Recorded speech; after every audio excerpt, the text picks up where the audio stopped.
Mesdames et messieurs, chers collègues, prenons place s'il vous plaît. Je vais demander à la Benjamine Camélia Makloufi de procéder à l'appel. Bonjour à tous. Ajus Chantal, Acha Ayat, Atoura Camélia, Ekar Céline, Barey Marion, Présente. Benaouda Farida, Sami Benfers, Benkedia Rania, Bérar Anthony, Berthéi Julien, Betira Karim, Birgin Corinne, Bosque Christian, Brumant Romain, Boukrine Doudja, Chaïd Safia, Charpentier Thibault, Cisneros Caroline, Danjo Sandrine, Dudiezer Cédric, Falek Aurélie, Farkas Monique, Furfaro Sophie, Galtier David, Gasmi Kader, Georgie Vincent, Hassani Keltoum, Koubiflot Pierre-Olivier, Lamy Dany, Lastraioli Lucie, Le Louis Gisèle,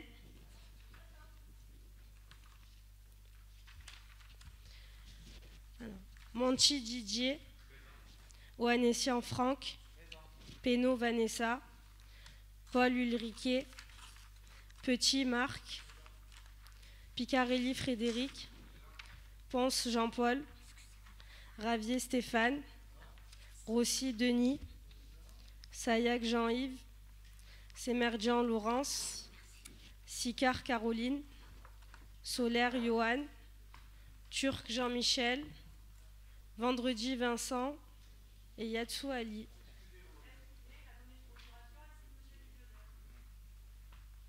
Tout est noté, oui. Merci. Didier Monchi, mais c'est bon. Merci Madame Makloufi.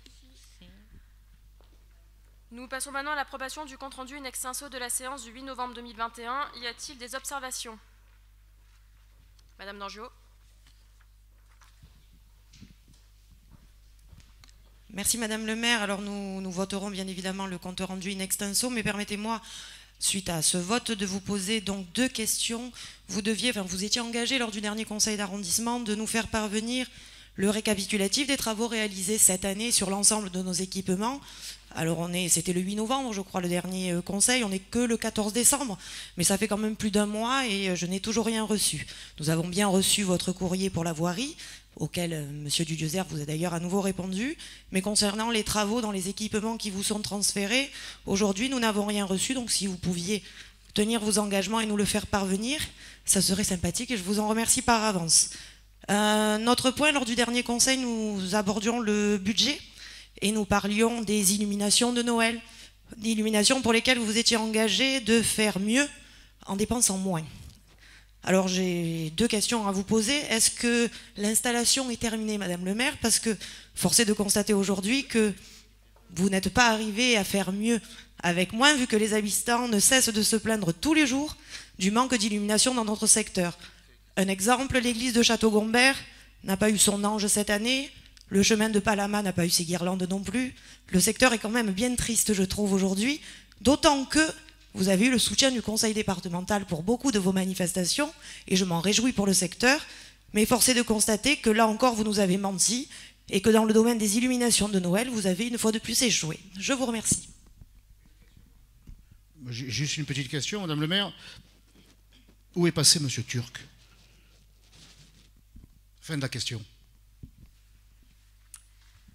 Très bien, alors je vais vous répondre. Alors déjà, Madame Dangiot, je vous demanderai un peu de modérer vos propos. Voilà, me traiter de menteuse à chaque conseil, ça commence à bien faire. Donc je vous ai déjà prévenu. Au bout d'un moment, voilà, j'emploierai les moyens nécessaires. Je vais donc répondre à vos... Monsieur Ravier, s'il vous plaît, vous me laissez parler. Soyez correct. Alors, Madame Dangiot. Madame Dangiot. Écoutez, arrêtez, là, ça commence à prendre des mesures qui sont peu... Gardez votre rang de sénateur, Monsieur Ravier. Laissez-moi répondre à Madame Dangiot. Donc, Madame Dangiot, je vous remets à la fin de la séance, la note, effectivement, et tout a été préparé. Donc, à chaque fois, vous nous posez une question en séance. Nous travaillons avec les services et donc tout a été fait, préparé. Donc, vous aurez le détail de tous les travaux et entretiens qui ont été faits sur le secteur. Ça vous sera remis après la séance. Concernant les illuminations, il y a effectivement des problèmes au niveau de la ville. Mes collègues du 9-10 et du 11-12 n'ont pas encore eu toutes les installations, donc je sais qu'il y a un petit peu de retard au niveau de la pose des éclairages au niveau de la ville. À savoir que cette année, nous avons 15 points supplémentaires au niveau des illuminations par rapport à ce qui était fait l'année précédente.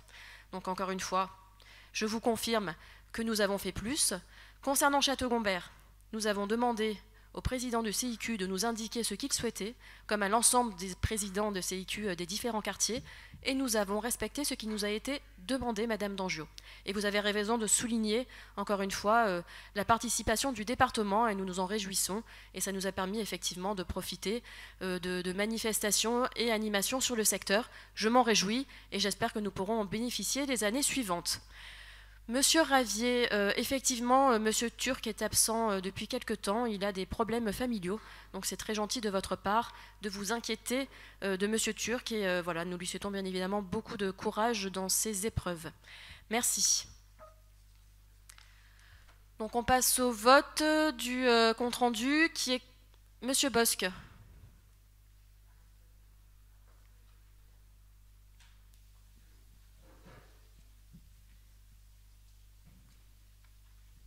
Oui, merci Madame la maire. Je ne comptais pas intervenir sur les illuminations parce que dans cette ville, on rencontre tellement de problèmes. Mais il est vrai que bon nombre de nos concitoyens sur Château-Gombert, lorsqu'ils me croisent, ils me posent la question et ils constatent que le village n'a jamais été aussi morne dans ces moments de fête. Moi, la question que je pose, c'est que par contre, j'ai vu pas mal d'affiches. Et vous étiez en vedette, des grandes affiches.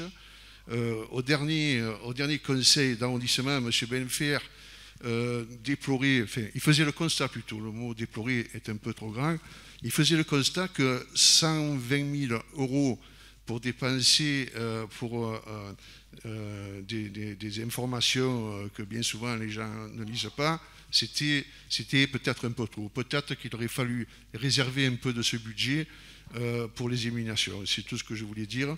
Si vous avez, pour ces photos-là, c'est vrai que nous étions vite recollés. Hein, il y a beaucoup de stars dans ce conseil d'arrondissement. Et en même temps, M. Ravi là, qui vous a... Donc, mais est-ce que ça fait partie du budget du conseil de l'arrondi du 13-14 ou ce sont des deniers personnels? Enfin, c'est des questions que les concitoyens sont en droit de se poser. Merci. Monsieur Bosc, ne soyez pas déçu de ne plus être sur l'affiche. Donc je vous rassure, il ne s'agit pas du budget de la mairie de secteur, mais bien mes deniers personnels. Ne vous inquiétez pas.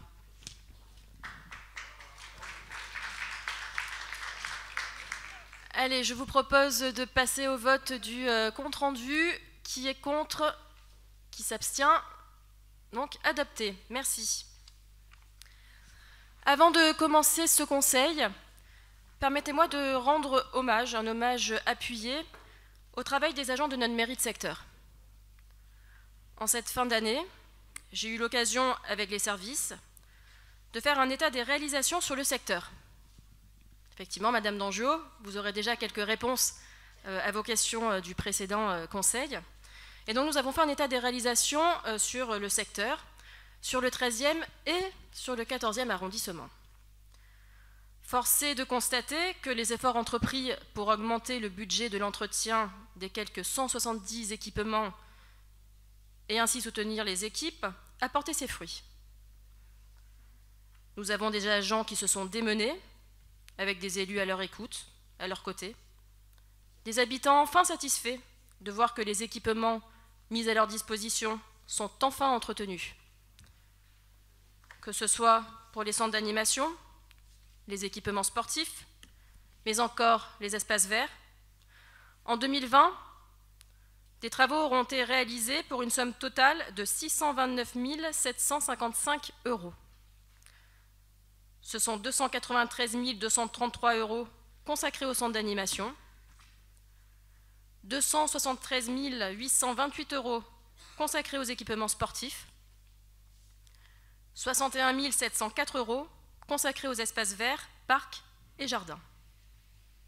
Et au-delà de ces montants, ce sont plus de 200 interventions dans le 13e et le 14e arrondissement qui ont été réalisées. 200 interventions où tout est entrepris: étanchéité, curage, éclairage, serrurerie, changement de vitrage, mise en sécurité, mobilier, aménagement d'aires de jeu, débroussaillage, nettoiement. À tous les agents, en leur grade et qualité, je veux vous remercier au nom de toute l'équipe municipale. Mais je veux aussi évoquer le rôle de la mairie centrale. Elle est bien présente pour récupérer un équipement municipal en parfait état, mais quand il faut prendre ses responsabilités pour nettoyer les abords des équipements, c'est l'incompétence qui prime. Je veux parler du stade de Malpassé. Quelle indignité de laisser ce terrain mairie centrale dans un tel état. Quel mépris de la part de la mairie centrale quand l'adjointe au maire explique sur France 3 que ce n'est pas une priorité et qu'il n'y a pas de date d'intervention. Quand nous avons eu à faire évacuer les déchets du terrain des Micocouliers, la mairie centrale était encore aux abonnés absentes. Alors nous avons pris nos responsabilités. Nous avons agi pour les personnes qui habitent à proximité, pour leur donner un cadre de vie qui était fortement dégradé depuis 2019, date de début des travaux. Messieurs les élus du PM, vous nous proposez régulièrement de faire le relais avec la mairie centrale. Alors s'il vous plaît, prenez ce dossier et demandez à Madame Juste de programmer sans délai une intervention. Le 13-14 mérite le meilleur et j'entends que la mairie centrale ne déconsidère pas notre secteur. Je vous remercie.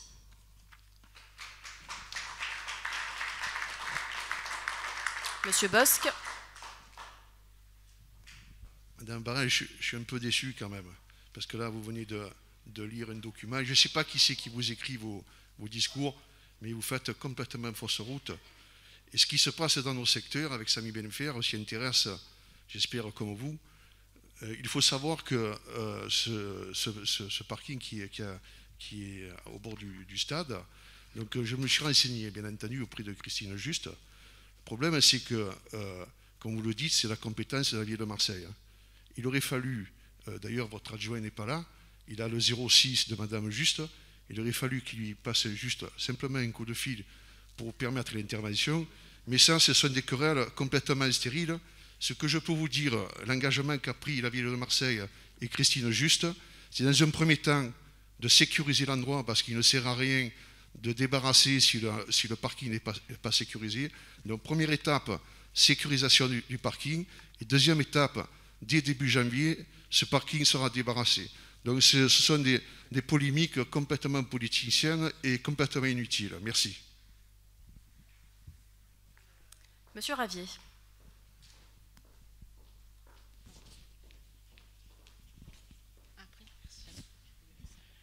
Bienvenue sur la planète Terre, Madame Bareil. Bienvenue sur cette terre, cette municipalité marseillaise. Vous avez découvert l'humidité de l'eau. Bon, c'est déjà pas mal. Au moins, vous savez désormais à quoi vous en tenir. Vous avez même repris ce que nous avions dit, nous, à un moment donné, que nous étions une simple boîte aux lettres. Ce sont vos termes, parce qu'ils correspondent à la réalité. La mairie de secteur n'a pas beaucoup de pouvoir, mais elle doit avoir au moins une envie, une détermination.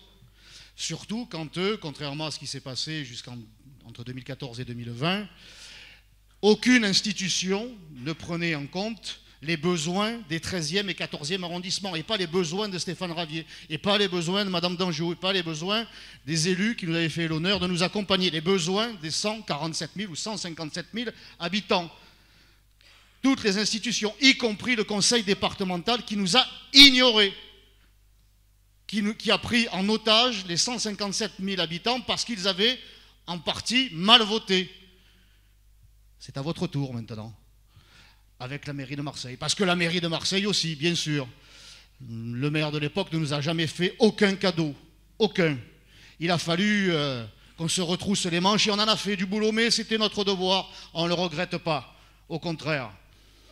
C'est à votre tour. De temps en temps, vous avez un peu de pain blanc qui vient de Saint-Just du conseil départemental. Mais il va falloir quand même que vous cessiez d'attendre que les aides viennent de la mairie centrale parce qu'elles ne viendront pas. Surtout si vous donnez le bâton pour vous faire battre, comme vous l'avez fait avec le terrain de boules de Château-Gombert et à venir avec le terrain de boules de la Battarelle. Parce qu'il va y avoir la deuxième lame.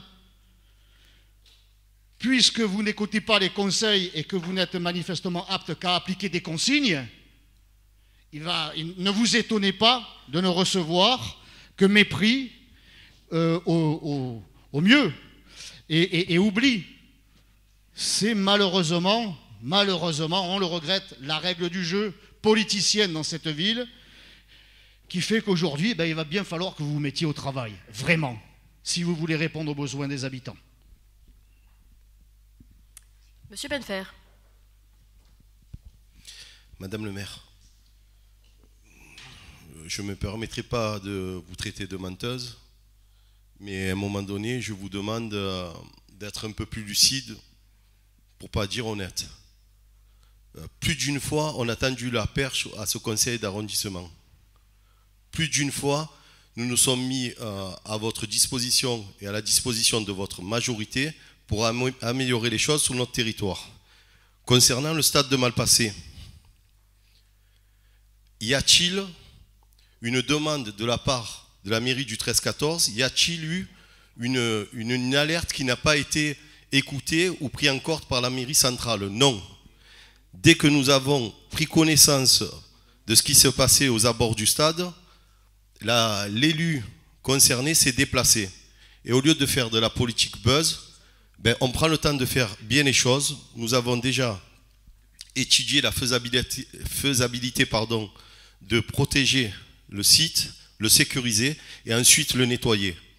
Si on passe notre temps à mettre en alerte des choses juste pour communiquer et ne rien faire avancer, ça ne sera pas bénéfique pour personne d'entre nous. Alors, comme l'a dit une fois M. Rossi, je me suis proposé plus d'une fois, mais je ne suis pas le facteur du 13-14. À un moment donné, il faut faire les choses comme il faut. Et si elles ne sont pas faites, alors vous pourrez les dénoncer, mais ce n'est pas le cas. Comme ça s'est passé, je rebondis sur l'école du Merlan Village. Aucune alerte ni note n'a été émise à la mairie centrale. Prouvez-le, je vous mets au défi de le prouver. Ça n'a pas été fait. Et lorsque ça a été fait, 3 jours après, le problème a été réglé. Voilà, à un moment donné, la politique spectacle, ça suffit. On est dans un secteur qui est assez en souffrance, qui a souffert depuis tant et tant d'années, et on ne s'inscrira pas, nous, dans cette démarche de faire le one-man show ici. Merci.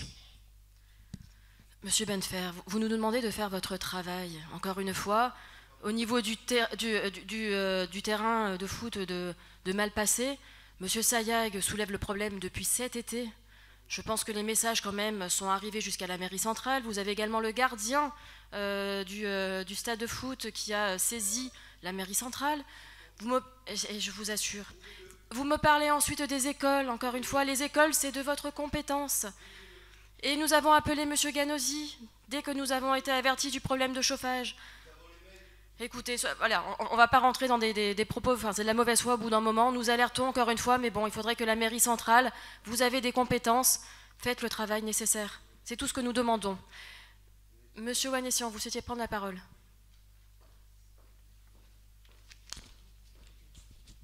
Merci Madame le maire. Chers collègues, alors moi je voudrais parler de quelque chose de très concret et pas de politique politicienne, puisqu'il s'agit des ACM et des centres aérés, et vous parlez d'un cas où la mairie de secteur est intervenue en direct auprès de la mairie centrale par le dialogue un peu virulent, puisqu'il y a 3 semaines, nous étions en réunion avec les directeurs de centres d'animation et de centres aérés qui nous alertaient sur le risque de fermeture de 5 ACM parce que la mairie centrale ne nous avait pas fait revenir 21 contrats d'animateurs, 5 contrats d'agents techniques et 5 contrats d'AVS, c'est-à-dire des auxiliaires de vie pour accueillir des enfants handicapés dans les ACM. il n'est pas normal, et ça a été soulevé bien avant, que les contrats tardent autant à revenir. Et pour éviter de s'entendre dire qu'on n'avait pas bien fait notre travail, les services ont bien contrôlé, ont bien verrouillé que les demandes de contrats étaient bien parties en temps et en heure. Et il a fallu des échanges de mails et des menaces de prévenir la presse et de bloquer les ACM pour que finalement, comme par enchantement, on retrouve les contrats et qu'ils soient amenés de la mairie centrale à la mairie de secteur. Donc ce sont des sujets importants. On aurait pu laisser 350 familles sur le carreau. Ça, c'est quelque chose de concret. Ce n'est pas de la politique politicienne. On s'occupe des gens. C'est du sérieux. Et merci Madame le maire de pouvoir continuer à interpeller la mairie centrale pour qu'elle fasse son travail. C'est important pour nos concitoyens. Je vous remercie. Merci Monsieur Vanessian. Allez, je vous propose maintenant de passer au premier rapport. Monsieur Coublifotte, si vous voulez bien en faire la présentation, merci. Merci Madame. Donc dans ce premier rapport, nous sommes appelés à voter sur une garantie d'emprunt que la ville de Marseille devrait donner à une société d'HLM, qui est la société Villogia, pour l'acquisition en VFA d'un ensemble immobilier dénommé Via Natura, comprenant 15 logements au 139 avenue de la Croix-Rouge dans le 13e arrondissement. L'emprunt pour lequel une garantie est demandée s'élève à 2 331 097 €. L'établissement prêteur est la Banque Postale et l'obtention de ce prêt est subordonnée à l'octroi d'une garantie d'emprunt conjointe de la ville et de la métropole. L'annuité prévisionnelle garantie s'élève à 238 734 € et nous émettons un avis défavorable. Et je vous demande de mettre le rapport aux voix. Merci Monsieur Coublifotte. Y a-t-il des observations ? Donc nous passons au vote. Qui est contre? Qui s'abstient? Vous êtes pour, messieurs du PM? Parfait. Le rapport est rejeté. Merci. Nous passons au rapport suivant. Monsieur Coublifotte, je vous prierai de poursuivre, s'il vous plaît. Merci, Madame le maire. Donc, dans ce rapport, il faut se prononcer sur l'autorisation permettant au maire d'arrondissement d'engager et de mandater des dépenses d'investissement dans la limite du quart des crédits ouverts aux états spéciaux de l'année 2021 jusqu'à ce que les états spéciaux annexés au budget primitif 2022 soient devenus exécutoires. Pour ce qui concerne la mairie des 13 et 14e arrondissements, le montant de cette autorisation s'élève à 77 975 €.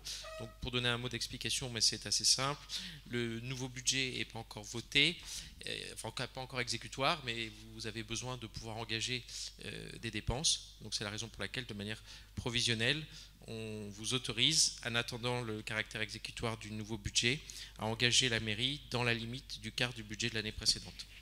Donc je vous demande, Madame le maire, notre avis bien sûr favorable, et je vous demande de bien vouloir mettre le rapport aux voix. Merci Monsieur Coublifotte. Y a-t-il des interventions sur ce rapport? Donc qui est contre? Qui s'abstient? Le rapport est adopté. Merci. Rapport suivant sur la dénomination des voies, c'est Monsieur Galtier qui nous présente ce rapport.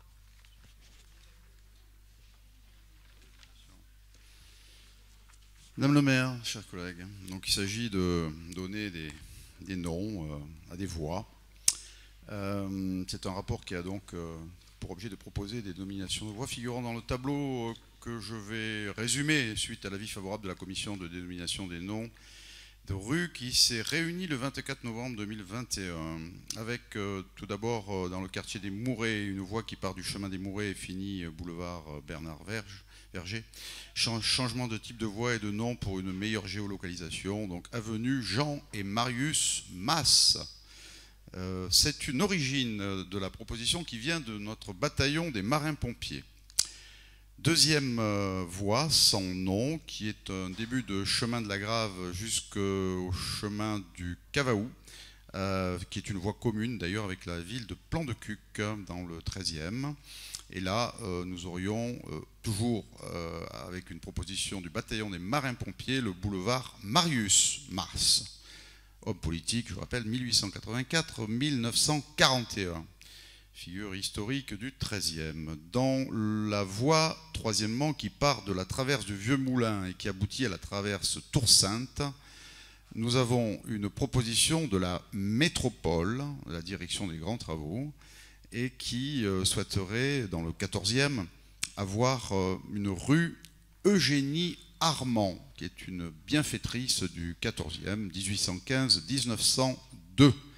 Et enfin, dans le rond-point formé par le chemin de Gibes et le boulevard Charles-Moretti dans le 14e, une proposition de la direction mobilité et stationnement avec un nom qui pourrait être le rond-point André et Jean Cordès, qui sont des huiliers et des savonniers dans le 19e siècle et le 20e siècle pour Jean Cordès. Voilà pour ce rapport, nous y sommes favorables pour notre part. Madame le maire, je vous demande de mettre ce rapport aux voix. Merci Monsieur Galtier. Madame Dangeau.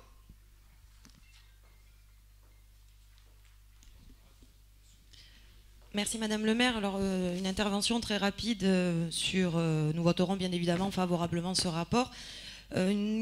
Une intervention pour savoir, alors il y a des commissions de dénomination des noms de rues qui se réunissent régulièrement. La dernière avait lieu le 24 novembre et donc Monsieur Dudjezer était présent et il a pu être interpellé sur l'absence des représentants de la mairie de secteur à ces commissions de noms de rues.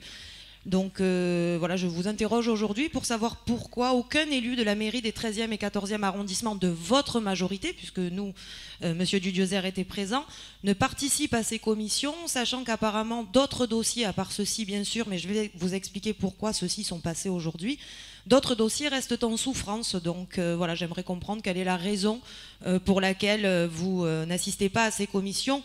Les invitations ont été envoyées et je suis sûre qu'elles vous ont été transmises à vous également si nous, élus du Rassemblement national, nous les avons reçues. Donc voilà, si vous pouviez me répondre à cette question et assister à cette commission aurait permis de savoir pourquoi on allait dénommer une rue avenue Jean et Marius Mas. Alors pour la petite histoire qui est dramatique d'ailleurs, et c'est pour ça que le rapport est à l'ordre du jour, il y avait 2 avenues ou boulevards dénommés avec le même nom. Et un jour, un habitant a contacté les pompiers parce qu'il a eu un problème cardiaque. Et comme il y a 2 adresses dans le 13e arrondissement qui se dénommaient de la même façon, les pompiers se sont rendus à la mauvaise adresse au départ. Et le temps de se rendre compte qu'il y avait une 2e rue qui portait le même nom, ils se sont déplacés chez la personne, mais il était trop tard. Malheureusement, la personne n'avait pas survécu. Donc voilà, c'est pour ça que ce dossier, je pense, est passé aujourd'hui au conseil municipal et d'arrondissement. Mais voilà, je pense vu l'urgence effectivement, mais je pense qu'il est intéressant et important que votre majorité siège dans ces commissions. Merci. Alors Madame Dangeau, je vous confirme que nous avons une élue, c'est Madame Benahouda qui assiste à ces commissions et qui a été retenue pour raison familiale lors de la précédente commission, mais elle assiste bien à ces commissions de dénomination de voix. Allez, nous passons au vote. Donc, qui est contre? Qui s'abstient? Le rapport est adopté. Merci. Sur le rapport suivant, il s'agit de mobilité et c'est Monsieur Rossi qui va nous présenter ce rapport. Oui, Madame la maire, d'abord, c'est un rapport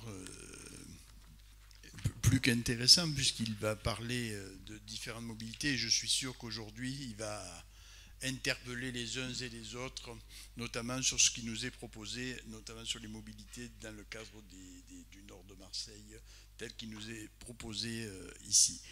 Je ne veux pas faire des correctifs nécessaires, mais depuis un certain nombre de temps, nous entendons, et la venue du Premier ministre l'a confirmé, que nous aurions sur la ville des millions d'euros à disposition pour développer les différents transports en site propre, tramway, métro et que sais-je. Je rappelle juste qu'à parler du fameux milliard dont tout le monde parle, je ramène tout juste à la réalité, c'est 250 millions d'euros qui sont attribués en subvention et c'est 750 millions d'euros en avance remboursable pour la métropole. Je dis ça parce que c'est pas mineur. J'assiste depuis des semaines à des réunions partenariales avec la ville, avec la métropole sur un certain nombre de sujets. Et vous-même, vous avez demandé des modifications au PDU de manière à ce que l'ensemble du secteur puisse être pris en compte, desservi, que ce soit jusque chez nos collègues de Château-Gombert, que ce soit au Merlan, que ce soit sur l'examen du tramway des collines, où je crois que c'est comme ça qu'il a été dénommé dans sa philosophie, et sur un certain nombre de connexions nécessaires. On nous dit aujourd'hui qu'il y a quelque chose entre la Belle de Mai et le Merlin susceptible d'y répondre. Je rappelle, parce qu'autrement on finirait par être amnésique, que dans le cadre du dernier PDU, ce problème d'extension, c'est la présidente de la métropole qui l'a proposé dans le PDU. Donc ce n'est pas quelque chose de très nouveau. Néanmoins, j'entends quand même de forts propos sur les dessertes du Nord, enfin d'une partie du Nord. On m'explique qu'il serait acté, hier c'était M. Crémeyer dans le cadre de l'intervention qu'il a fait au CT1, le raccordement entre Gèze et la première partie du Nord. C'est Saint-Exupéry, à savoir le lycée Nord, mais il s'appelle Saint-Exupéry le lycée. Hein. Et puis, Madame Galli, dans le cadre des discussions que nous avons sur les différents dossiers en rue, m'explique que non, ça ira jusqu'à Castellane et la Bricarde. Et puis, c'est Madame Gassian qui, dans une troisième réunion, m'explique que ça ira pas avec Castellane et la Bricarde, que ça ira directement desservir l'hôpital Nord. Je rappelle à l'assistance, mais tout le monde le sait, parce qu'il n'y a que des gens qui sont au fait des choses ici, que 1 kilomètre linéaire de tramway, c'est 100 millions d'euros. C'est le coût globalement estimé.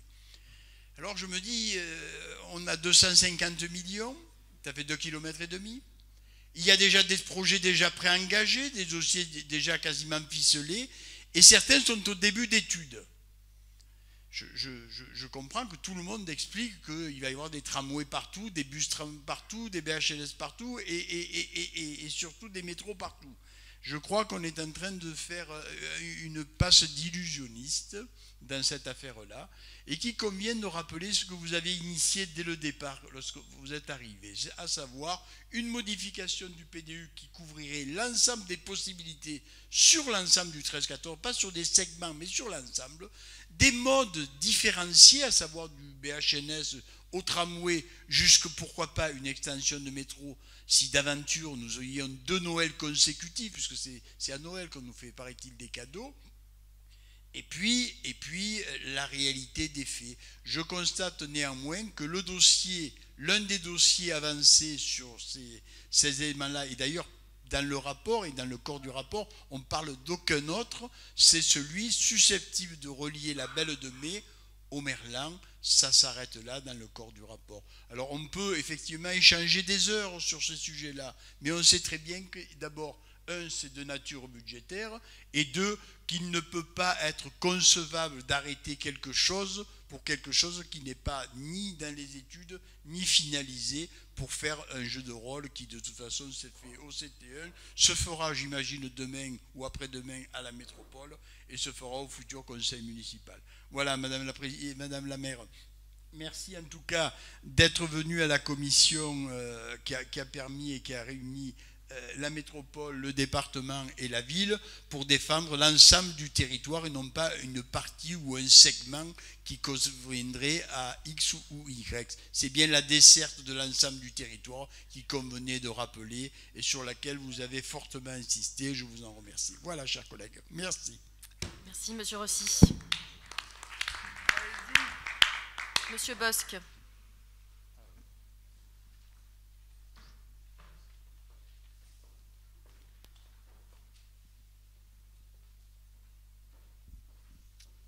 Merci Madame la maire. C'est vrai que M. Rossi, il a cette force d'envolée lyrique, mais il pourrait quand même remercier, on va dire, ses anciens camarades, Benoît Payan et Samia Ghali, qui ont aujourd'hui, avec la venue du Premier ministre, signé un accord historique. Depuis 1945, ça n'a jamais été fait sur Marseille, où on va débloquer plus d'1,250 milliard pour les écoles. Et cet après-midi, donc il me semble, parce que je ne siège pas à la métropole, Madame Vassal a signé une convention avec le Premier ministre pour dire que la priorité en matière de transport, ce serait les quartiers nord. On veut nous faire croire ici que les Catalans, ils auraient droit au tramway, et ici, le Merlin, on aurait droit aux charrettes. Donc, il faut arrêter. Donc, à un moment donné, tout le monde le sait, ici, c'est très compliqué de circuler. La population c'est une population captive qui est obligée de prendre que les transports en commun. Et donc, heureusement qu'il est venu un peu l'État pour essayer de discuter avec Mme Fassal et de lui faire entendre raison. Alors, je veux bien qu'on soit soumis à Mme Fassal, mais à un moment donné, il faut retrouver un peu de lucidité. Tout à l'heure, vous avez dit, le 13-14 mérite le meilleur. Eh bien, il va falloir le prouver. C'est grâce à la mairie centrale qu'aujourd'hui, il y a un article, un rapport à voter qui est très important. Eh oui, on va voir si vous levez le bras, si vous souhaitez les transports et le tramway qui passerait par le bord national jusqu'au Merlin. La dernière fois, ça faisait sourire certaines personnes. Vous souriez encore. Si ça vous fait sourire, continuez. Mais je pense que le moment est très important. Et moi, je me félicite de la venue du Premier ministre et je me félicite de la signature d'aujourd'hui. C'est un grand moment pour Marseille. Il faut savoir le reconnaître. Merci. Monsieur Benfer. Je voulais rajouter une chose, Madame le maire, et interpeller mon collègue, Monsieur Rossi. Qu'est-ce qui est déraisonnable? Je vous entends dire qu'il y a des projets qui sont dans les tuyaux depuis X et X années et que ce ne serait pas peut-être raisonnable de partir sur d'autres sujets qui nous concernent à nous dans les transports des quartiers nord de Marseille. Est-il raisonnable d'animer et de faire encore grandir la fracture qui a scindé cette ville en deux, voire en plusieurs morceaux? Est-il raisonnable aussi de favoriser des secteurs de la ville qui ont bien plus que d'autres? Voilà, ça c'est déraisonnable. Et en tant qu'élu de ce secteur, je pense qu'il serait un petit peu honnête de se battre et même de se battre pour des causes qui sont à vos yeux perdues et qui sont nous, l'avenir de notre ville, l'amélioration des transports publics dans notre secteur. Merci.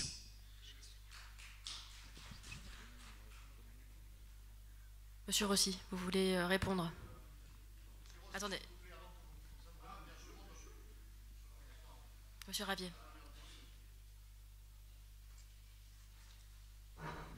C'est simplement pour vous inviter tous à savoir raison et enthousiasme garder. Tout le monde s'enflamme. Mon Dieu, les millions pleuvent. C'est formidable, ça tombe. Hein, mais je vois que M. Rossi, qui est doué de mémoire, en 2014, il y a déjà un Premier ministre qui est venu à Marseille. Et lui, ce n'est pas 1 milliard qu'il nous avait promis, c'est 3. On les attend toujours. On les attend toujours. Donc, tant mieux si l'on vote ces projets. On en a tellement voté lors de la précédente mandature, des projets, et les financements ne sont jamais venus. Alors, il faut bien commencer par là. C'est bon signe. Monsieur Rossi a eu l'honnêteté intellectuelle de rappeler qu'il ne s'agit pas d'1 milliard cadeau. De toute façon, c'est jamais cadeau, hein, c'est toujours le contribuable qui paye, mais c'est 250 millions et 750 millions qui ne sont qu'un prêt. Et c'est donc nos enfants qui paieront la facture, ou nos petits-enfants, mais tout ça doit être remboursé un jour ou l'autre. Bon, il y a du financement annoncé, moi, je ne crois que ce que je vois, et on verra bien, hein, on verra bien, mais en attendant, bien sûr, nous le voterons. Monsieur Rossi.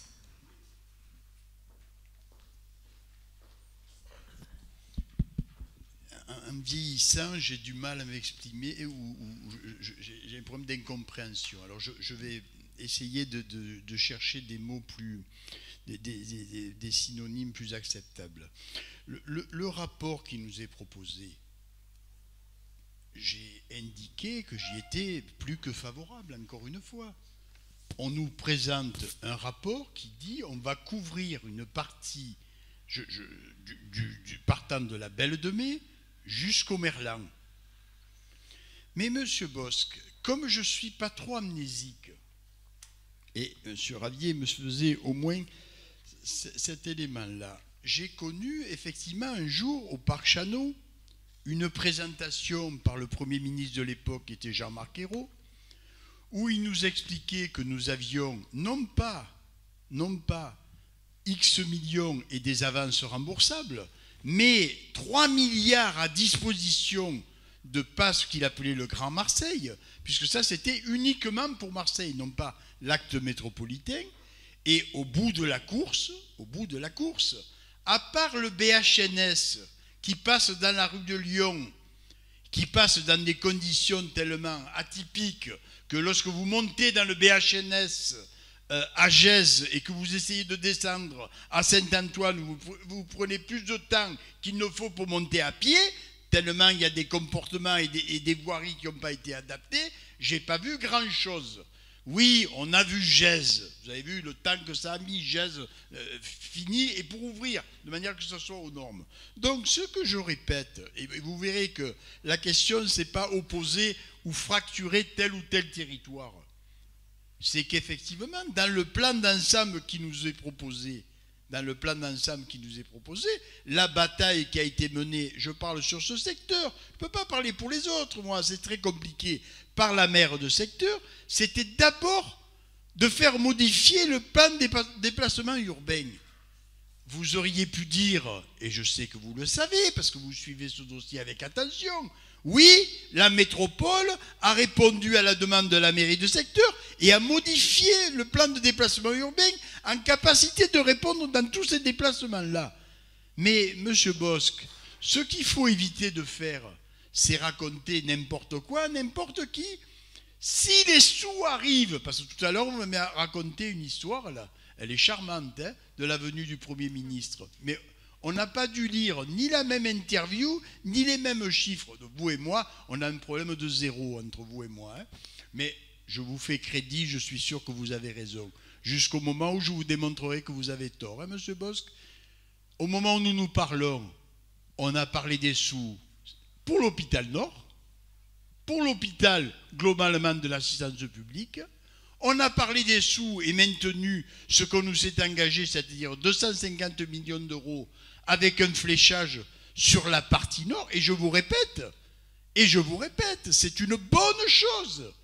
Mais monsieur Bosc, vous qui habitez du côté de Château-Gombert, moi qui habite du côté du marché aux puces, il faut 2,5 km pour aller au lycée Saint-Exupéry. Il faut 3 km pour aller à la Bricarde et à la Castellane. Il faut 5 km pour aller au lycée Nord. On est déjà à plus de 1,5 milliard. Rien qu'un tramway. Mais où? Mais j'ai pas entendu tout le monde m'expliquer que ça allait se mettre en place. Et quand j'entends parler Madame Galli et Madame Gassian, les batailles qui sont faites, on ne me parle pas du projet qui est déjà bien avancé d'ailleurs, plus avancé que les autres, puisque les autres, les études n'ont même pas commencé. À savoir national, Merlan, on me parle Nord, lycée Saint-Ex, Bricarde, Castellane, Castellane, hôpital Nord. C'est pour ça que quand la présidente a reçu les différents maires de secteur, il était intéressant qu'elle réponde en premier lieu à la modification du PDU. La deuxième chose, je vous le répète, si l'argent arrive tel qu'il doit arriver, eh bien, bien sûr que le Nord, dont certaines personnes sont assignées à résidence, et vous le savez mieux que tout le monde, il y a 72 heures, j'ai inauguré une auto-école solidaire, parce qu'il y a des gens qui, sans permis, ne peuvent plus bouger, Madame le maire. Vous le savez, ça aussi. Donc, d'ailleurs, vous le savez, mais personne n'a filé un rond de la ville. Hein, au passage, ceci étant dit, fermez le banc. C'est bien que ce problème nous préoccupe énormément. Par contre, je sais une chose, c'est que dans la prévision qu'a déjà la RTM, du fait de la LE2 qui elle-même est aboutie, nous avons déjà une programmation pour les acquisitions des BHNS de Gèze jusqu'à la desserte nord, c'est-à-dire quasiment jusqu'à Plan de Cuc. Ça, c'est acté, mais c'est acté sur les fonds propres de la métropole et de la RTM. J'insiste encore une fois pour vous dire, effectivement, nous verrons bien au moment de ce qu'on va nous attribuer, ce qui est de l'ordre du capable de faire. Mais en 3 réunions, j'ai vu des gens qui m'ont expliqué que d'ici 2024, Monsieur Bosc, écoutez bien, parce que ça, ce n'est pas une contre-vérité. En 2024, le lycée Saint-Ex sera desservi, la Castellane-Bricade sera desservie, et le lycée Nord sera desservi. Eh bien, je vous le dis, moi je n'appelle pas ça mensonge, j'appelle ça contre-vérité. Contre-vérité. Parce qu'en 2024, Monsieur Bosque, ni le lycée Saint-Exupéry, ni de trucs au Merlan, et ni la brigade Castellane et le lycée Nord ne seront desservis par un tramway.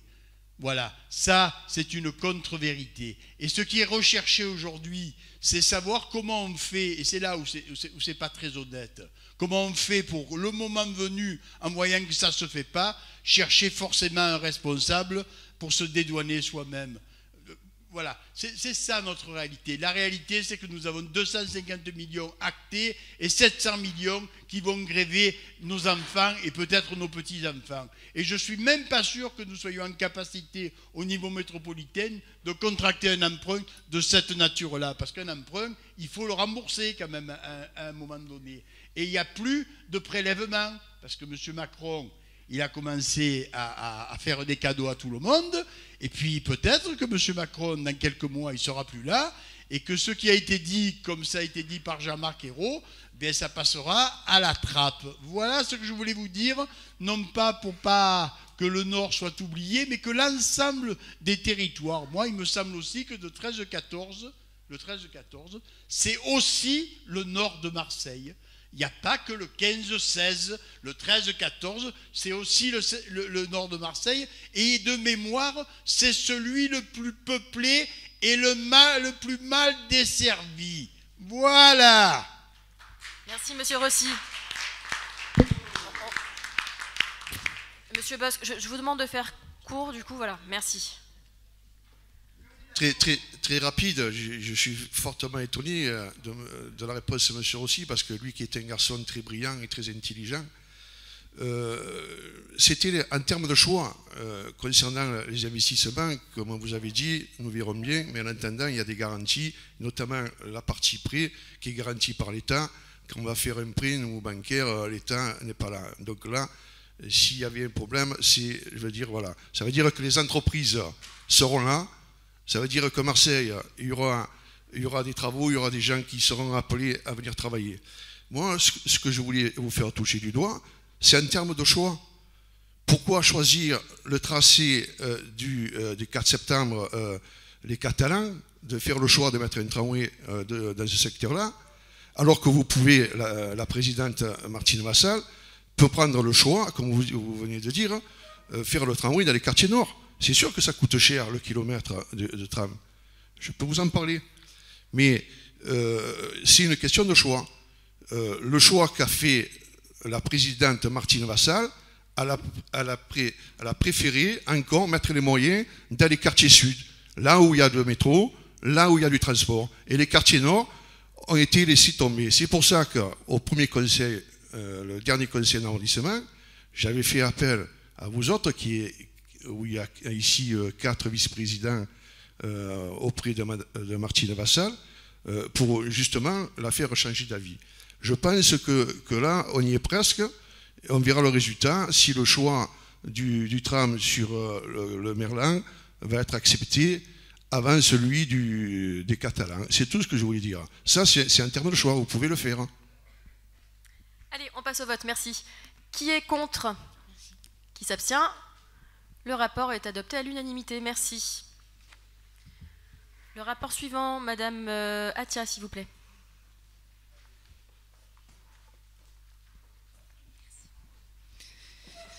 Madame le maire, mes chers collègues, ce rapport nous amène à délibérer sur la mise en place au cours de l'année 2022 d'une approche unifiée des modalités d'attribution des logements du contingent en conformité avec les évolutions législatives et réglementaires dans le respect du Code général des collectivités publiques et de la loi PLM. À ce titre, il nous est demandé de valider cette démarche organisée par la mairie centrale en association avec les mairies de secteur, qui porte sur l'organisation d'une commission unique de préattribution, réunissant l'ensemble des élus concernés, mairie centrale comme mairie de secteur, et selon les modalités retenues, d'autres acteurs du logement. La généralisation de la cotation à l'ensemble des dossiers des logements du contingent municipal et la préparation des modalités de mise en œuvre de l'anonymisation, on va y arriver, des dossiers. En effet, considérant que le système actuel comme obsolète avec une répartition cloisonnée entre mairie centrale et chaque mairie de secteur, mais également dans un objectif de transparence et de réponse aux interrogations des demandeurs de logement de la ville, comme de mise en conformité avec la réglementation. La ville de Marseille souhaite donc réorganiser progressivement les modalités de gestion des logements dont elle est réservataire. Dans le cadre de cette démarche d'ensemble, la ville de Marseille a acté la reprise par une équipe dédiée au sein de la nouvelle direction du logement et de la lutte contre l'habitat indigne en cours de constitution, de la gestion des logements du contingent jusqu'alors suivi par une équipe mise à disposition par la métropole. La ville de Marseille propose donc que l'ensemble des logements du contingent puissent être administrés de la même manière afin de garantir une égalité entre les demandeurs. Nous donnerons un avis défavorable, Madame le maire, et je vous demande de mettre ce rapport aux voix. Merci Madame Atia. Donc qui est contre? Vous êtes contre ou vous voulez prendre la parole, Monsieur Benfer?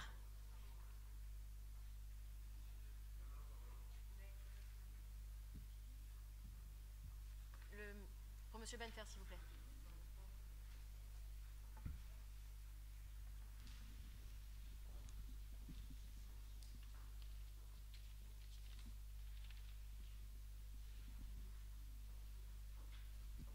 Madame le maire, merci.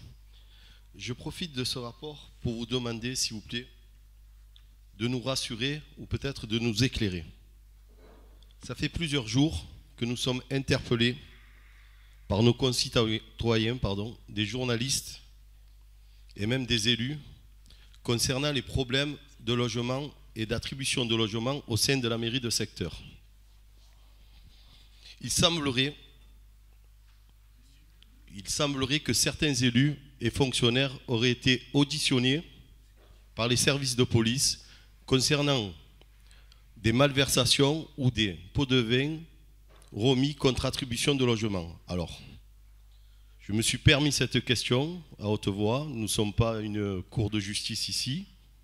J'en ai fait la mauvaise expérience dans le passé, avoir été mis en cause et accusé par une plainte qui a été portée par l'une de vos élus et deux de ses collègues concernant une agression que j'aurais commise. Mais bon, la justice et la police a donné son avis sur cela.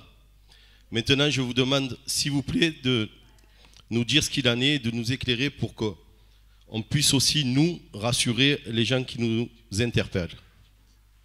Sachant que, pourquoi cela? Toute personne qui a autorité, suivant le code de procédure pénale, article 40, a devoir de dénoncer toute malversation qui se passe au sein de la collectivité. Voilà, merci. Monsieur Rossi?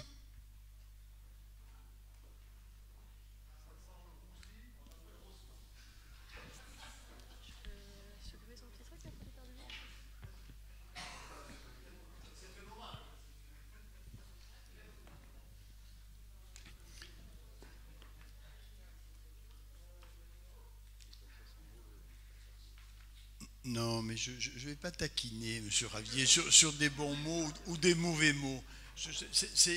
L'heure est compliquée. Non, mais c'est vrai. D'abord, je veux répondre très clairement, puisqu'un de nos collègues qui a été interrogé n'est pas là, au questionnement que soulève M. Benfer. Il y a effectivement eu un certain nombre d'allégations qui ont été véhiculées de manière, je dirais un peu, vous savez, c'est comme les réseaux sociaux, ça, des fois il se dit des choses assez surprenantes ou hallucinantes, mais qui relèvent plus de la rumeur et de l'interpellation que de la réalité. Donc il n'y a pas, au moment où nous nous parlons, de procédure à l'endroit de collègues de cette majorité ou plus largement de collègues qui appartiennent à ce conseil d'arrondissement. J'ai vu, j'ai lu, nous avons été interpellés, un certain nombre d'entre nous, lors du dernier conseil municipal, et on nous a dit, il semblerait, il se dit, ils vont voir, on a trouvé. Bref, il s'est dit tellement de couillonnade que j'ai invité celles et ceux qui sont en général des journalistes d'investigation que l'on connaît bien, de dire, ben, écoutez, menez une investigation de cette nature. Après tout, hein, vous savez, il on met des ministres en prison. Hier soir ou hier matin, c'était M. Guéant. Donc vous voyez qu'il n'y a personne qui est exonéré de rien. Mais par contre, je le dis avec beaucoup de pudeur, parce que être exonéré de rien, c'est comme ceux qui me disent « je ne m'interdis rien ». Ne rien s'interdire, c'est pas tout s'autoriser. Et il faut être très prudent lorsqu'on évoque des sujets de cette nature-là, parce que dès que ça touche un ou une, ça peut avoir des effets boule de neige. Aujourd'hui, dès qu'on cite quelqu'un, il est coupable. C'est comme ça, je sais pas, c'est le système médiatique qui veut ça. On est coupable avant même d'avoir débarqué dans un tribunal, s'être défendu ou qu'il y ait une présomption d'innocence. Là, si on donne lit à la rumeur, M. Benfer, encore une fois, on est collectivement fou furieux parce que ça aura des effets forcément sur un certain nombre de gens dont ils sont de fait rattachés au process du logement. Je le dis ici parce que les gens ont des vies aussi. Ils ont des vies familiales, des vies sociales, des vies personnelles. Mais à vous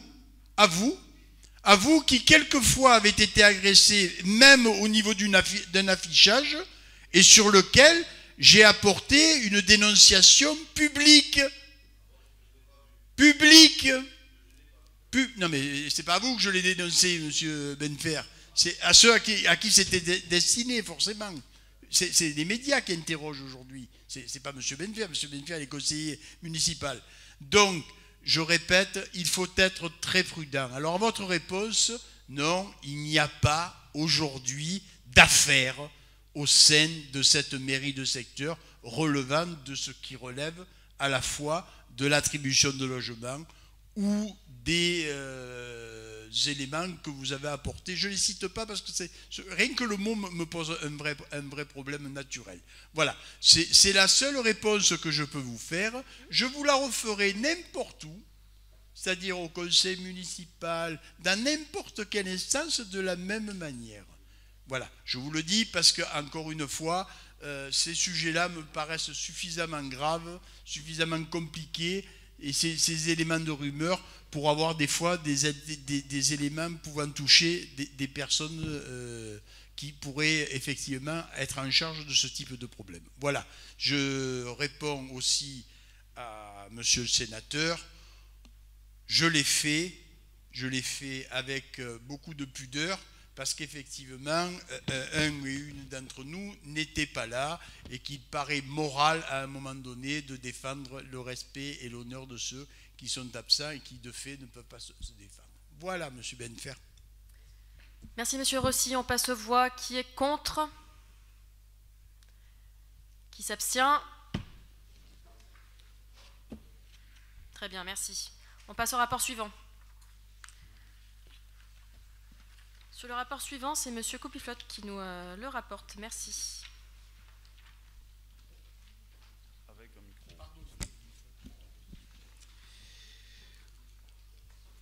Alors, dans ce rapport, il nous est demandé d'entériner la participation de la ville de Marseille à des opérations d'habitat social pour un montant global de 618 000 €. Mais au cas présent, la subvention ne concerne qu'un seul appartement situé dans notre secteur. Il s'agit de participer à l'opération d'acquisition-amélioration d'un logement de type 4 de 64 mètres carrés situé résidence Vert Parc Bellevue. Et le montant de la subvention à allouer est de 5 000 €. Donc la convention sera passée entre la ville et l'association Solia Méditerranée qui va acquérir cet appartement, assurera les travaux et assurera son occupation. Nous avons un avis favorable et nous vous demandons, Madame le maire, de bien vouloir mettre ce rapport aux voix. Merci, Monsieur Coupiflotte. Qui est contre? Qui s'abstient? Vous vous abstenez? Le rapport est adopté.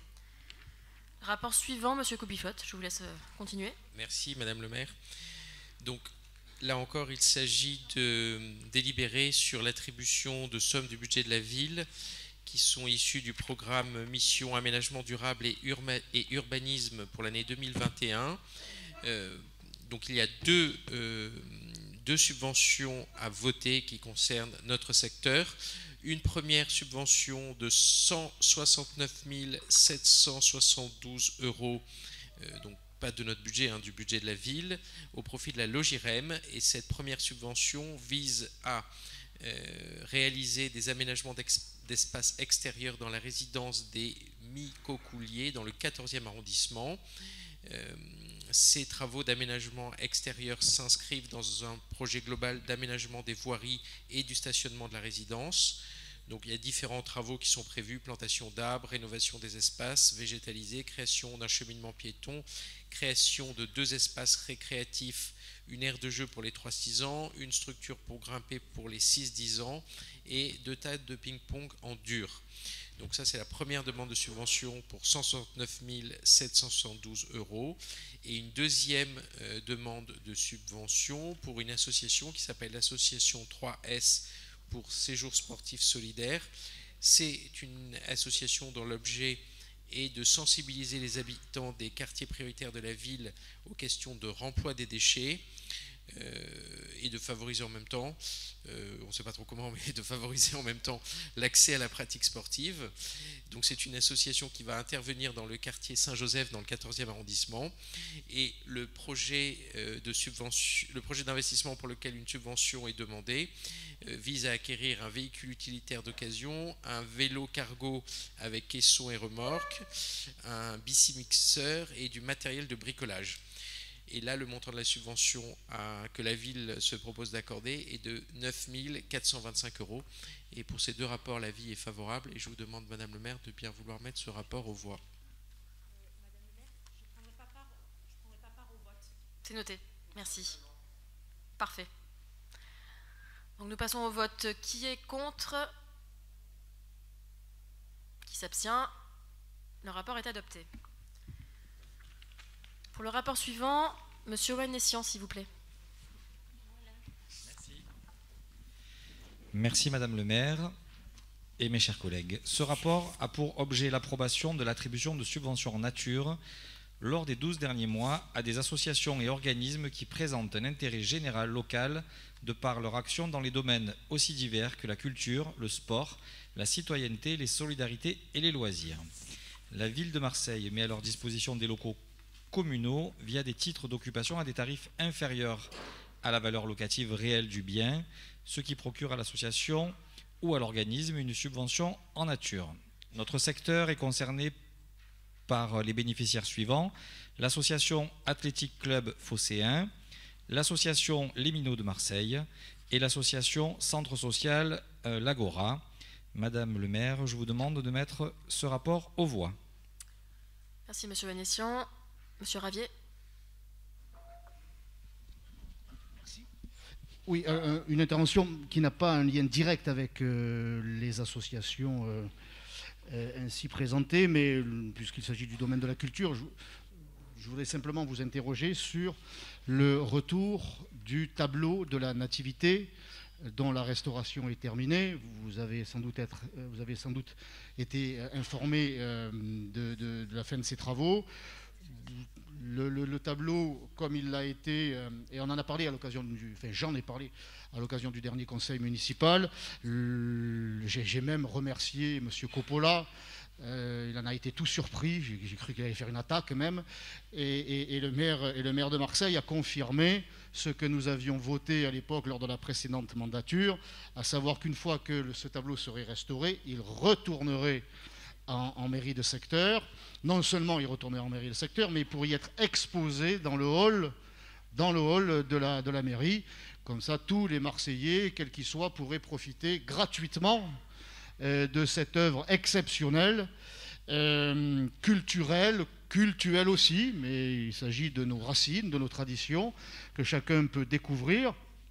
Donc je voulais savoir, Madame le maire, si vous aviez des informations à nous donner quant à la date du retour de ce tableau, à la date d'une éventuelle inauguration, et par la même invitation lancée à la population et à laquelle, évidemment, nous participerons avec joie. Monsieur Ravier, alors je vous informe effectivement que s'il n'y a pas de problème d'ici là, ce tableau sera accroché en mairie dans le hall, effectivement, jeudi, le 16. Donc nous en réjouissons.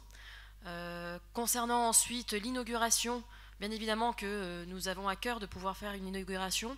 On a reçu ce jour une note du DGS de la ville nous demandant de ne pas faire de manifestation en cette période de crise sanitaire. Voilà, donc nous attendons un petit peu d'avoir des informations un peu plus rassurantes de la part de la ville. Mais en tout cas, bien évidemment, dès que nous le pourrons, nous ferons une inauguration en invitant bien évidemment les personnes concernées ainsi que les habitants pour qu'ils puissent profiter de cette belle œuvre. Nous passons donc au vote. Qui est contre? Qui s'abstient? Rapport adopté. Sur le rapport suivant, c'est Madame Falek qui nous le présente.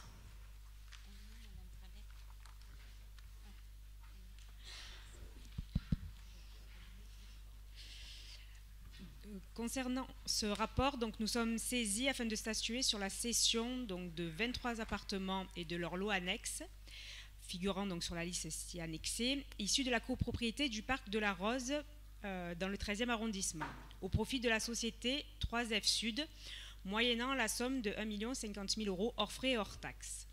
Donc pour mémoire, dans les années 70, la ville de Marseille est devenue propriétaire de 23 appartements et de leurs lots, donc cave, garage, place de parking, dans la copropriété du parc de la Rose.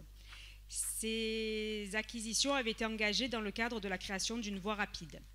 Donc depuis, la copropriété s'est dégradée et des actions doivent être engagées pour permettre son redressement et la réhabilitation des lots concernés. La société 3F Sud, filiale du groupe Action Logement, qui mène différentes actions dans le cadre du plan d'initiative des copropriétés, s'est positionnée pour acquérir les 23 appartements et leurs lots dont la ville est propriétaire.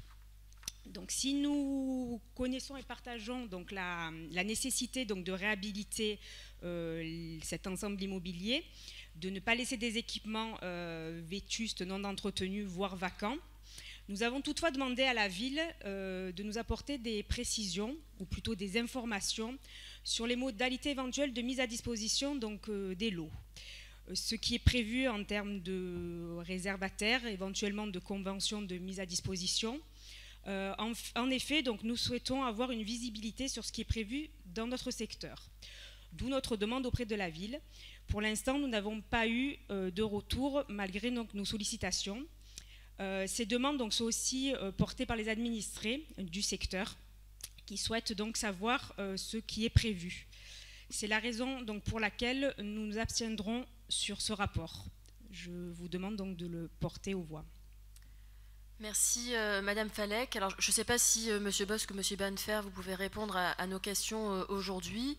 Et sinon, bien évidemment, c'est des questions que nous poserons en commission. Si nous arrivons à avoir un retour, nous modifierons notre vote lors du conseil municipal de vendredi. Non, simplement pour rassurer Madame Falek, si après 5 minutes après le conseil d'arrondissement on peut se voir, que je puisse exactement voir les mails qu'elle a pu faire repartir et solliciter l'adjoint en charge de ce dossier, il n'y a aucun souci. Merci. Donc nous passons au vote. Qui est contre? Donc, qui s'abstient? Merci. Nous passons au dernier rapport et c'est Monsieur Rossi qui le présente. Merci.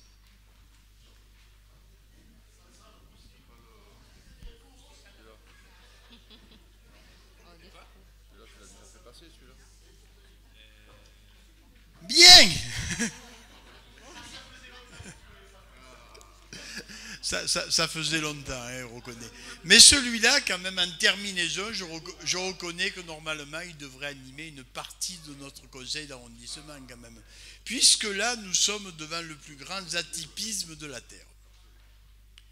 D'abord, je dois reconnaître que je connaissais les qualités du sénateur, mais alors je ne savais pas qu'il avait une dimension type Nostradamus. C'est-à-dire que j'ai eu le privilège de regarder une intervention au travers d'un réseau social dont vous êtes habitués, où il présentait ce rapport, enfin le contenu de ce rapport, avant même que les destinataires que nous sommes en soient à minima informés. Alors je me suis dit, quand même, il a de la chance, il a dû avoir le maire de Marseille au téléphone. Il a de la chance parce que le maire de secteur, lui, elle n'arrive pas à être reçue par lui-même. C'est quand même un peu atypique. Mais je reconnais que la présentation du rapport, alors j'ai essayé d'appeler évidemment ce collègue Sébastien Gibrayel, que je connais bien, je connais depuis qu'il est petit. Ah bah oui, connaissez papa, donc j'ai appelé le petit et je lui ai dit, Sébastien, mais raconte-moi cette histoire, comment ça se passe?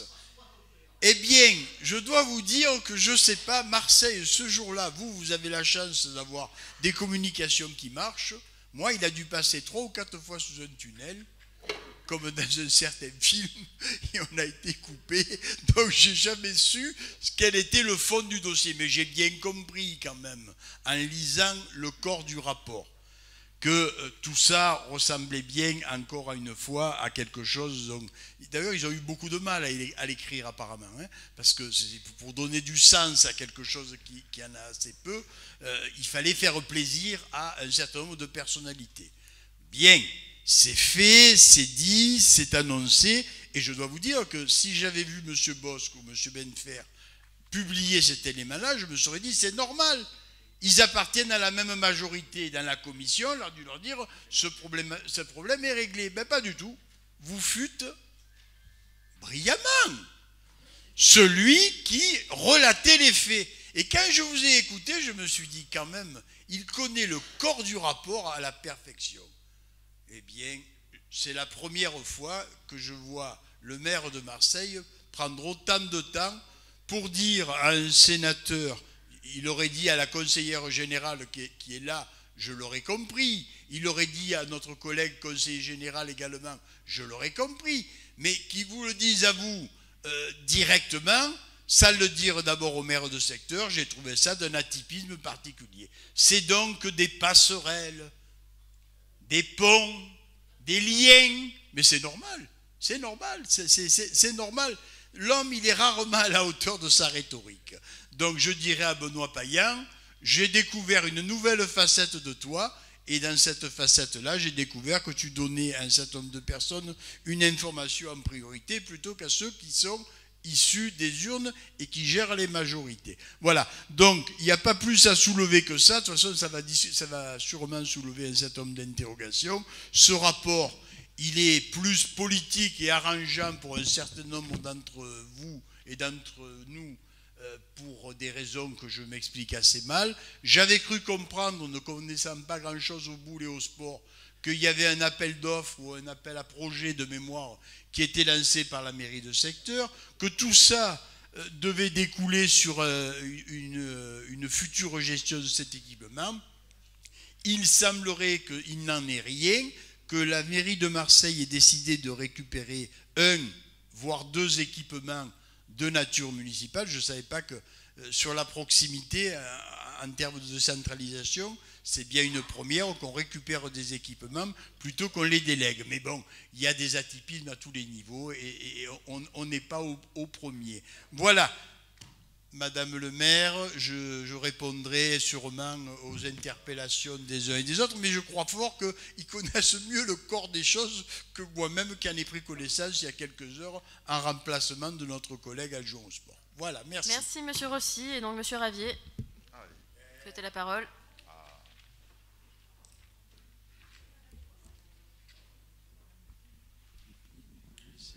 Merci.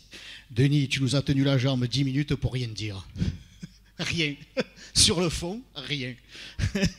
Du théâtre comme on aime l'entendre de temps en temps, pas tout le temps, parce qu'autrement après ça commence à faire un peu longuet. Mais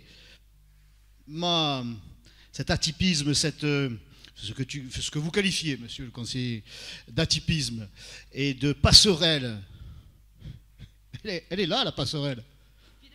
Il suffit de lire. J'ai lu le rapport que nous avions reçu la veille, alors qu'il n'avait pas été enrôlé au conseil d'arrondissement jusqu'à ce matin. Pourquoi soudainement ce matin? On a On a cru bon de le faire, tant mieux, on peut en discuter ici, comme on en discutera un peu quand même au conseil municipal. Parce que certains avaient annoncé que, sur le ton de la moquerie, que l'affaire des terrains de boule allait monter jusqu'au Sénat et qu'on en ferait même une loi. Eh bien, c'est pas monté jusqu'au Sénat, mais c'est monté jusqu'à Benoît. Et le maire de Marseille, manifestement, s'est préoccupé de ce qui se passait sur ce terrain de boule, sur cet équipement de la mairie de secteur, géré par la mairie de secteur, comme il s'intéresse à ce qui se passe aussi à la Battarelle, parce que ça, c'est le premier effet qui se coule de cette incompétence. C'est pas de l'incompétence. Je l'ai dit tout à l'heure, plutôt que d'écouter les conseils, vous n'écoutez pas les nôtres, bon, vous êtes fermés, c'est comme ça, c'était de l'expérience, parce que l'équipe qui dirige cette association qui est implantée à Château-Gombert, sur le terrain de boule de Château-Gombert. On ne peut pas les suspecter d'être des proches du Rassemblement national. On est d'accord, Denis? Bon, on est d'accord. Mais ce n'est pas là-dessus qu'on juge, c'est sur l'action qu'elle mène. C'est sur l'action qu'elle mène. Nous, on n'a jamais jugé, on n'a jamais mis dehors qui que ce soit. Une association, en 6 ans, qui n'a pas été reconduite dans cette mairie de secteur, entre 2014 et 2020, j'en ai été encore le maire, c'était une association qui, dans ses publications, comparait la présence de la France en Algérie, lorsque l'Algérie était française, qui la comparait à l'occupation nazie en France. Donc cette association-là, je ne lui ai pas renouvelé sa convention. Mais après, les autres, si on commençait à faire le tri sur ce qu'elle pense lui, ce qu'il pense elle, on ne s'en sortirait pas. On ne s'en sortirait pas, nous, on a regardé ce qu'il faisait. Et il faisait bien. Et il a fallu toute la... Comment tu as dit tout à l'heure? Pas le mensonge, mais la contre-vérité. Les contre-vérités qui ont été utilisées pour masquer le but de replacer des copains sur instruction du conseil départemental. Parce que Madame Bareil, évidemment, vous venez d'arriver. Et même aujourd'hui, vous ne maîtrisez pas tout. Allez, je vais soigner mon vocabulaire. Et cette association, vous ne la connaissiez pas. Ces activités, vous ne les connaissiez pas. Le terrain, vous ne le connaissiez pas. C'est parce qu'on vous a donné pour instruction de virer les 2 équipes de Château-Gombert et de la Battarelle pour mettre des copains. Alors, votre adjoint au sport ou je ne sais qui est allé chercher des contre-vérités. Pas de renouvellement d'adhésion, beaucoup moins d'activités. Les gens ne sont pas contents, mais pour les 2 premières raisons, on était en pleine année Covid. C'était donc une contre-vérité. Et quant aux gens qui ne sont pas contents, je l'ai déjà dit, si on était amené à dissoudre les associations dans lesquelles il y a des plaintes, on commencerait par dissoudre votre majorité. Parce que tout le monde le sait à quel point c'est tiraillé. Tout le monde le sait. Bon, alors, c'était des contre-vérités. Mais quand on s'obstine... L'erreur est humaine, persévérer est diabolique et cela a permis à monsieur le maire de Marseille de saisir cette opportunité que nous avons portée sur la place publique de façon légitime parce que cette association, comme celle de la Battarelle, ne méritait pas d'être mise dehors à partir de griefs qui ne tenaient pas la route. Donc le maire de Marseille, voyant qu'il y avait là une tentative d'OPA, de clientélisme, une fois de plus, ce qui a largement contribué à isoler ces quartiers, ces 13e, 14e, 15e et 16e arrondissements. Et ce n'est pas d'hier le clientélisme, hein, c'est pas d'hier. Eh bien, a saisi l'opportunité pour prendre la main. Et le résultat, il est là. C'est que, vous le disiez, Madame le maire, c'est que la mairie de secteur, comment dirais-je, doit gérer un certain nombre d'équipements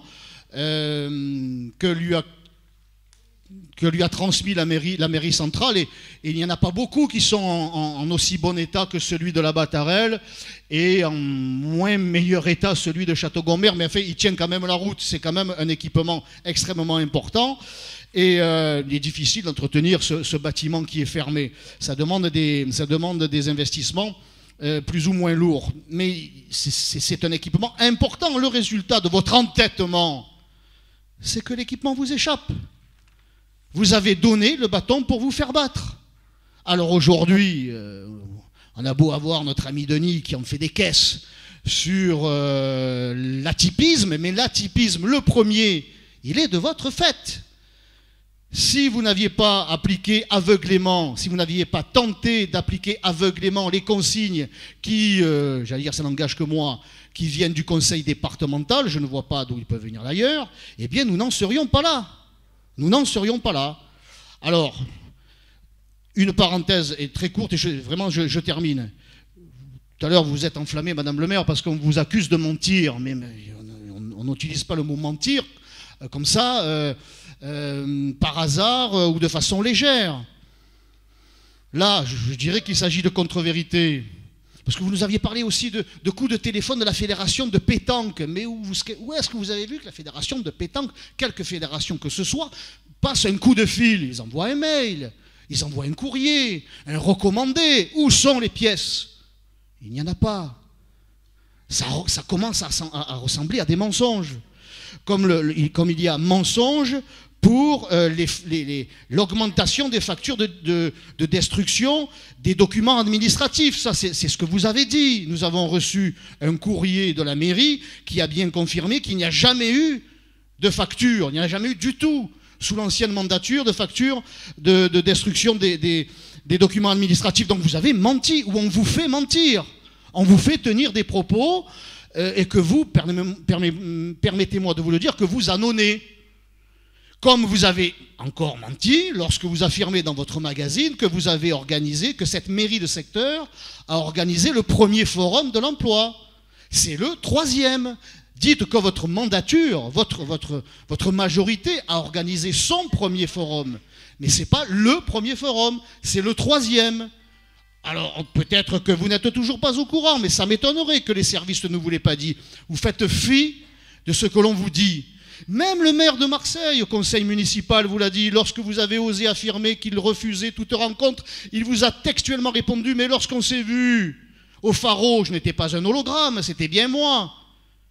Et vous êtes resté bouche bée, bouche cousue, parce qu'une fois de plus, prise la main dans le pot de confiture du mensonge. Alors si vous ne voulez pas que l'on réitère cet état de fait, cessez de mentir. Ou cessez de répéter ou de lire ce que les autres ont préparé pour vous. C'est dans votre intérêt que je dis ça, Madame Barré, parce que vous vous discréditez. Vous n'êtes pas crédible. Voilà. Donc pour cette histoire de terrain de boule de Château-Gombert, je termine, je crains que ça soit un premier épisode, parce qu'il y a celui encore de la Battarelle. Je vous pose une question. On a compris. Est-ce que non, mais je vous pose une question et je termine, hein, vraiment. Parce que moi, je les ai contactés, je suis allé les voir à la Battarelle. Ils m'ont dit qu'ils vous avaient envoyé un courrier, plusieurs courriers, comme ils ont envoyé des courriers à la mairie de Marseille, et qu'ils n'ont eu aucune réponse. Ni de la mairie de Marseille, ni de la mairie de secteur. Qu'ils ont pris un avocat. Et que, moi, la question que je vous pose, c'est est-ce que la mairie de secteur a eu recours au service d'un avocat? Si oui, nous souhaiterions obtenir les documents relatifs à ces émoluments, nous souhaiterions obtenir les factures. Ne nous poussez pas à nous retourner vers la CADA, répondez à nos demandes, elles sont légitimes, elles sont légales. Voilà, parce que ce qui vous pend au nez, c'est de perdre la Battarelle aussi. Ça vous pend au nez, ça. Alors il n'y a pas de honte à dire, écoutez, je me suis trompé, je suis allé trop loin, je retire, j'en finis avec mon clientélisme, parce que n'oubliez jamais, Madame le maire, que vous êtes là parce que vous avez bénéficié indirectement et directement de 2 virus, le Covid et le clientélisme. C'est pour ça que vous êtes là. Ne l'oubliez jamais. Ne l'oubliez jamais. Donc, est-ce que vous avez eu recours à un avocat pour répondre aux interrogations de l'avocat de l'association de la Battarelle, Madame le maire?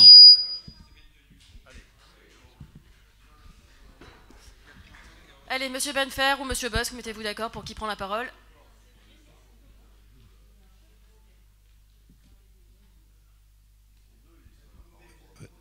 Eh bien là, on a eu la démonstration successivement du contre-feu et des contre-pieds. Moi, je vais vous faire un carreau en place. C'est de circonstance. Juste pour revenir, Madame le maire, il y a quelques mois, parce que cette situation, elle n'aurait jamais existé si vous nous aviez écoutés. Parce que notre but, c'était pas que la mairie de secteur perde ses équipements. On trouvait très injuste, et pour cause, Samy Benfer et moi-même, que vous en preniez à 2 clubs de boules, et notamment à leur président. Pourquoi? Parce que nous sommes issus, nous aussi, de l'associatif, et nous avons été aussi présidents de clubs, tour à tour, et on sait combien c'est difficile, et combien il faut faire d'investissement personnel et familial pour s'occuper de sport, et les boules en font partie, puisqu'il y a de la compétition, et il y a aussi, personne n'en parle, le jeu provençal. Donc pour revenir, je me souviens, il y a quelques mois, c'était durant l'été, votre premier adjoint, M. Johan Solaire, il n'était pas là, il n'est pas là pour me répondre, mais vous étiez là, vous pouvez l'attester. D'un revers de main, il m'avait dit, oh, vous arrangerez avec l'adjoint au sport. De toute façon, vous verrez avec lui. C'est fait et ce sera comme ça. Eh bien, vous êtes mal tombé. Vous êtes tombé sur des gens pugnaces. On n'a peut-être pas l'expérience politique de certains d'entre vous, mais par contre, quand on a quelque chose, on ne lâche pas. Et quand on a présenté ce rapport, ces situations auprès du maire, le maire a dit on ne laissera pas faire. On ne laissera pas faire cette chose parce que, en fait, vous vouliez mettre des gens, et comme par hasard, travaillent à la métropole. On fait de l'affichage durant la campagne électorale. Ils ont créé un club juste 6 mois avant pour prendre ce club et enlever à Château-Gombert un club qui a 118 ans d'âge, je l'ai déjà dit. Et à la Batterelle, ils sont là, qui font aussi 40 ans, qui font aussi du sport avec les handicapés, qui ont une école pour les enfants. Donc voilà ce que vous allez faire. Et ça, nous, on ne laissera jamais faire. On vous l'a dit, avec notre façon de dire, peut-être pas des fois très académique, très conventionnel, parce qu'on n'a pas 40 ans de métier comme M. Rossi dans la politique, mais ce qu'on dit, on le fait. Et on vous le garantit ici, tout ce qu'on verra de travers, on sera là devant vous. Merci. Madame le maire, s'il vous plaît, quelques mots. Je veux rassurer notre sénateur. Sachez que ce soit la Batterelle et bien d'autres encore.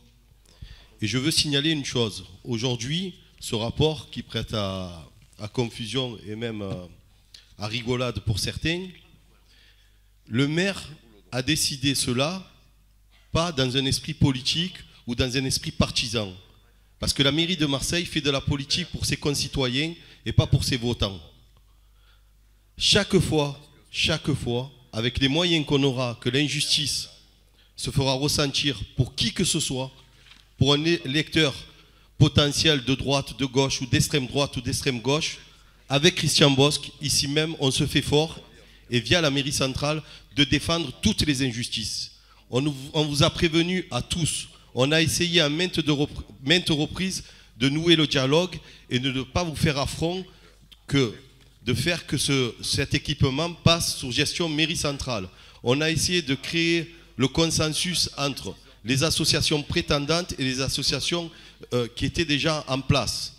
Vous n'avez pas voulu entendre, vous n'avez pas voulu écouter. Sachez une chose, on ne fait pas de la politique, nous, pour des électeurs, mais pour tous nos concitoyens. Et chaque fois, je le répète, avec le peu ou tous les moyens qu'on aura, on vous fera face chaque fois que vous ferez quelque chose d'injuste vis-à-vis du quelconque de nos concitoyens. Voilà, merci.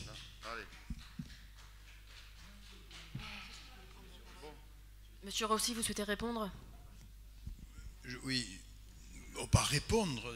Le débat est suffisamment entamé, suffisamment connu. Donc, je veux juste lever un élément.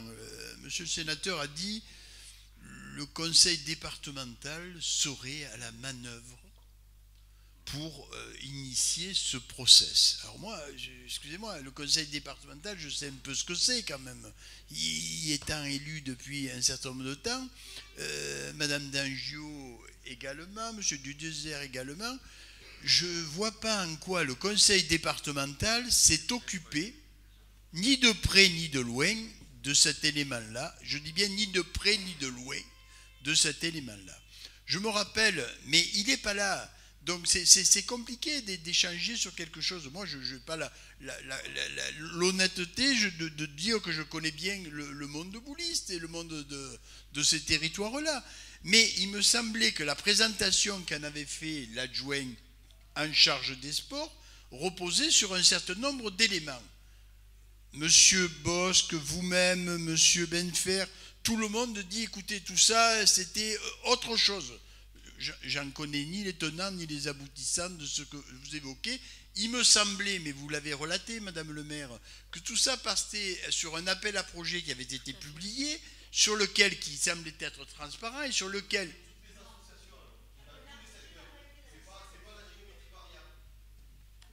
Vous avez remarqué que je coupe personne, moi. Laissez parler Monsieur Rossi, s'il vous plaît. Mais je ne sais pas ce que vous pouvez me laisser dire, Monsieur Benfer. D'abord, il faudra avoir qualité pour m'interdire quelque chose. Tout à fait. Monsieur Benfer, laissez parler Monsieur Rossi, on ne vous a pas coupé. Mais Monsieur Benfer, si chaque fois que vous parlez sur un dossier que vous ne maîtrisez pas, il fallait que vous taisiez, vous seriez muet. Donc, soyez gentil, va. Soyons sérieux sur ce sujet-là, va. Mais je suis plus que sérieux. Le rapport qui est ici évoque un transfert. Je répète, il me semblait que la dernière fois où ce sujet était évoqué, on parlait d'un appel à projet. S'il n'y a pas eu d'appel à projet, c'est un autre problème. Mais s'il y a eu un appel à projet, je répète, un appel à projet, c'est des gens qui concourent pour la gestion d'un équipement d'une nature.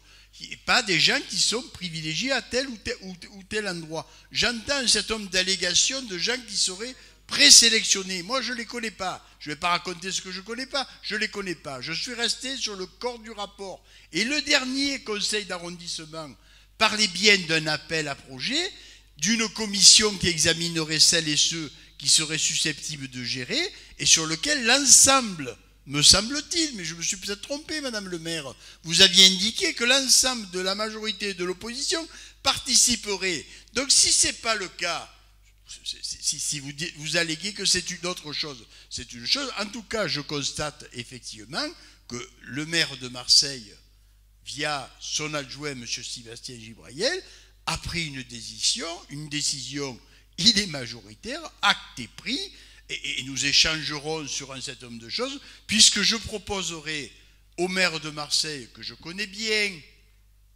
mieux que plein de gens, moi, pour d'autres raisons,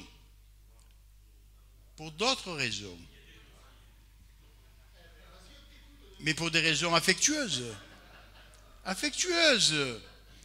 Mais oui, il a travaillé avec moi, le maire de Marseille. Il a même travaillé pour moi au moment où je gérais une société d'économie mixte. Donc je le connais bien, depuis des années.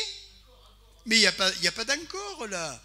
Il y a des réalités, les gens se connaissent depuis des années.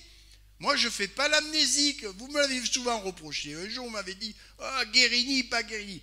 Guérini, moi, Guérini, ce fut mon ami et ça le demeure. Je sais que ça ne vous plaît pas, mais ça restera mon ami et ça le demeure. Moi, je ne suis ni policier, ni magistrat, ni juge. Je reste dans des relations humaines. Je dis, c'est la chose suivante. Le maire a repris, eh bien, je proposerai une réunion de travail, Madame le maire, pour proposer au maire de Marseille la reprise d'un certain nombre d'équipements qui sont dans des situations où les usagers sont dans une telle situation que ces équipements, ils sont ni à faire ni à défaire. Et je suis sûr que le maire de Marseille va s'emparer de la première délibération qui fera jurisprudence, et comme il a fait à Château-Gombert, comme vous prévoyez qu'il va le faire à la Battarelle, eh bien les équipements que nous lui signalerons à reprendre et donc à gérer, à entretenir, à aménager au maître aux normes, il fera même diligence et il ira beaucoup plus vite dans ce cas-là. Vous voyez, de 175, peut-être vous allez passer à 80, mais peut-être 80 équipements qui seront en capacité de recevoir dignement les administrés. Et je suis sûr que M. Bosque, il lèvera la main et il dira « Bravo !» Il a raison, les usagers, ils ont besoin d'équipements et que vous trouverez les sous, parce que vous en avez beaucoup, pour les réaménager, les équiper et les mettre à disposition de nos administrés. En janvier, il aura la liste. Zou. Voilà. Merci, monsieur Rossi. Alors, monsieur Ravier, je vous trouve très peu inspiré aujourd'hui, en petite forme. Hein, vous nous ressortez toujours les mêmes dossiers. Et encore une fois, je vais vous demander de modérer vos propos. Vous êtes filmé, modérez vos propos.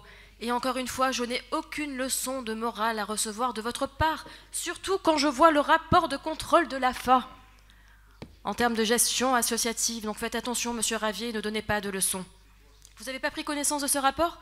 Ah bah c'est sur la Cabox. N'hésitez pas. Conseil municipal. 62 pages. Tout à fait, avant les rapports, vous le trouverez. Voilà, donc n'hésitez pas à en prendre connaissance. Concernant, encore une fois, cette affaire de Boulodrome, encore une fois, voilà, nous avons fait les choses correctement, et je le rappelle, puisque nous avons effectivement fait un appel à manifestation d'intérêt. Ça date de plusieurs semaines, il y a eu pas mal d'échanges qui se sont faits avec la mairie centrale, que ce soit avec le service des marchés, avec le service juridique et contentieux, et que nous avons effectivement cet appel qui est disponible sur le bureau de la mairie centrale depuis des semaines. Donc n'hésitez pas, voilà, encore une fois, on propose à la mairie, elle peut même changer le logo et les récupérer. Encore une fois, ce que nous souhaitons, c'est que les choses soient faites en toute transparence, que ce soit fait de manière voilà, propre, correcte. On s'y engage, c'est important. Donc voilà, il va falloir arrêter maintenant de salir cette mairie et de travailler pour l'intérêt de nos habitants. Et quant au printemps marseillais, bah, écoutez, n'hésitez pas encore une fois, hein, puisque vous voulez améliorer le secteur, on l'a dit, redit, n'hésitez pas, voilà, il y a le stade Malpassé où nous attendons effectivement que la mairie centrale fasse le nécessaire. Allez, maintenant je vous propose de passer aux voix. Qui est contre? Qui s'abstient? Très bien, je vous remercie. Donc nous avons épuisé les rapports de ce jour. Encore une fois, merci aux services et aux agents de la mairie de secteur pour tout le travail réalisé, ainsi qu'à nos rapporteurs de la majorité. Et je vous souhaite à tous de passer de très bonnes fêtes de fin d'année. Merci.